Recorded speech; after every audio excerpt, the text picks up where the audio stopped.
Okay, so the next step in profitable crews and implementing this would be to sit down with Sean and explain to him that he wants to bring his employees in and introduce the game to them. And so there's some key things that we'd want to make sure. We want to make sure they understand there's no downside to this. This is an incentive program that only has an upside for them.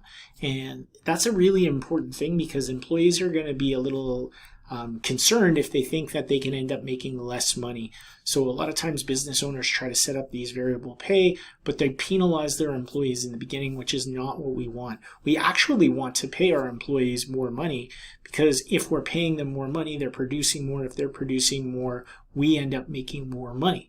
And so we need Sean to understand that when he's introducing it to his team, he wants to bring them in and really show them how this works. So he can say, to the foreman, this is what you're getting paid. He could say to the technician, this is what you're getting paid, and walk the foreman through. I probably would only do it with the foreman in the beginning so that they understand and they can explain it to their crew members. So we would say, all right, we're paying you $32 an hour, we're paying your technician $20 an hour. It's costing us $2,080 per week. Our cost of labor right now on the production that we're currently doing is 18%, which means we're producing a break even at $11,556. And then what I would show them is if they work a little bit harder, they're going to get 18% of whatever the production increase is. So if it ends up being the $13,269, then they're going to get a $308 bonus for the team, and $190 of that is going to go to the foreman, and $119 of it is going to go to the technician. And this is on a weekly basis. We're going to pay this out right away on the week. As long as the customer signs off that they're happy and that they've done a good job, they're eligible for this bonus. So we're aligning everyone's interests. We're explaining that to the foreman and to the technician, that we're looking for a triple win. We're looking to make sure the customer is happy and gets good work. So we don't want to rush through the work. We want to do a good job. And we want our employees to make more money. When they work harder, we want there to be an incentive for them so that they get paid more.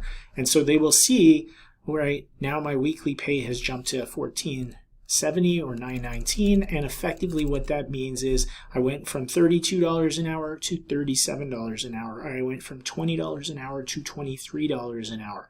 And you can show them that at 13, that's what happens. At 15,000, this is what happens. And this is the whole gamification and introducing the game. They start to see, if we produce $15,000 of good work for customers and they're happy, all of a sudden we have access to $620 bonus. I'm going to get paid an extra $382 if, I work hard, I show up on time, I finish on time, I don't call in sick.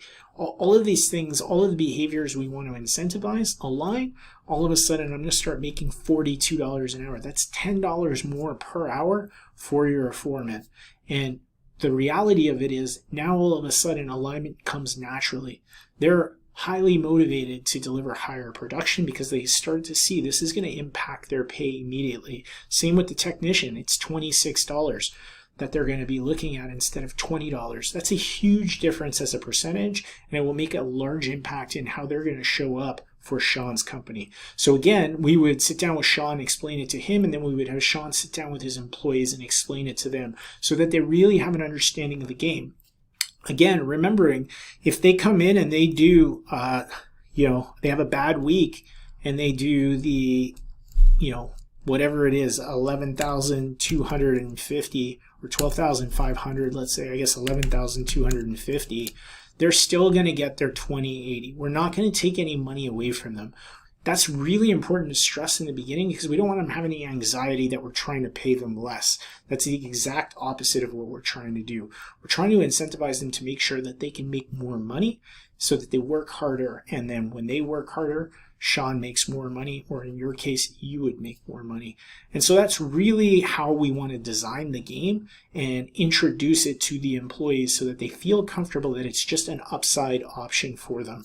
So there's two ways you can do it. You can bring them in and explain to them that it's just an upside. We're running a test, and then show them immediately that, hey, you've earned extra money. But usually what I find, as soon as they see that if they put in more work, you're going to see them jump 15% almost immediately the next week, and they're going to be in the bonus. Once they get that bonus, you'll see they jump the following couple of weeks. They get used to working at that production level. They get used to getting that paycheck, and it becomes a self-managed crew, and more importantly, becomes a very profitable crew for you. So that's all I got for you in this video, and I'll see you in the next one.